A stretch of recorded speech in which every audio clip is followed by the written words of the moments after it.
भोले बाबा के महिमा बर महान छयो।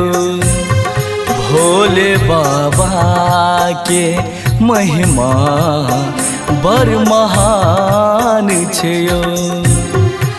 केने जाने जग में दयावान छयो। शिव शंकर की महिमा बर महान छयो। भोले बाबा के महिमा बर महान छयो।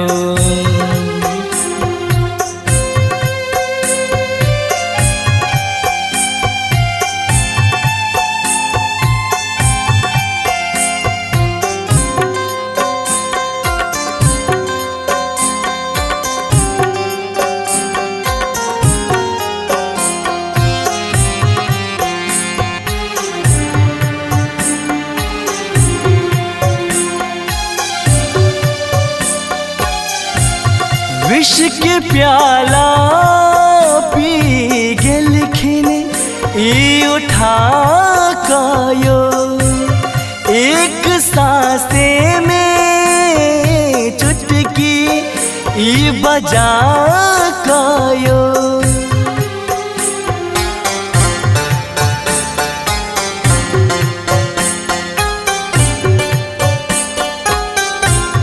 विष के प्याला उठा कायो। एक सांसे में पल में चुटकी बजा कायो। सब देवता के रख ले लिखिन देखु मान यो। भोले बाबा के महिमा बर महान छयो।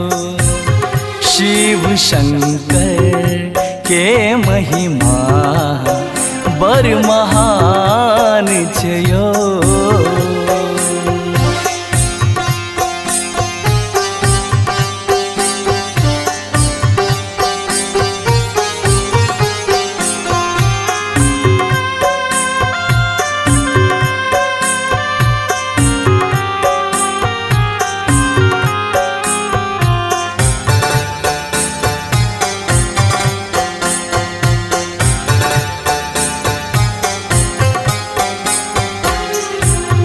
विद्यापति जी के घर के लिखिन ई चाकरियो। उगना बन के छठ दलान पर ठार यो।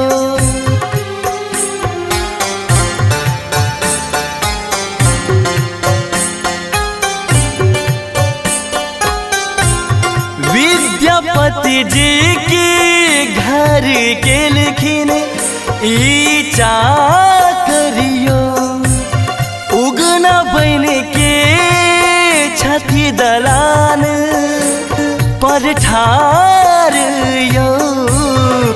भांग पीसै रगरई सुबह शाम यो।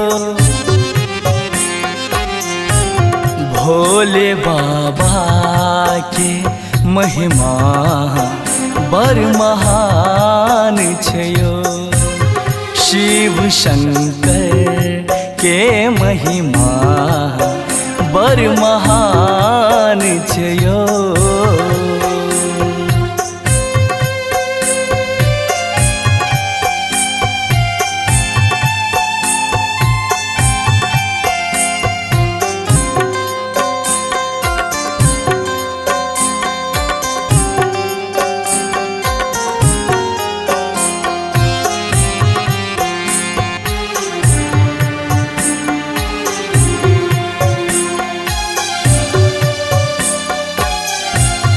दीन दुखिया के दाता ई कहावत यो।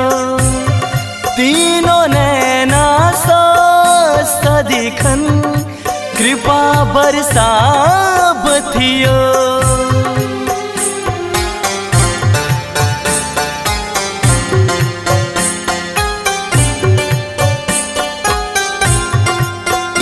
दुखिया के दाता ई कहाँ बथियो।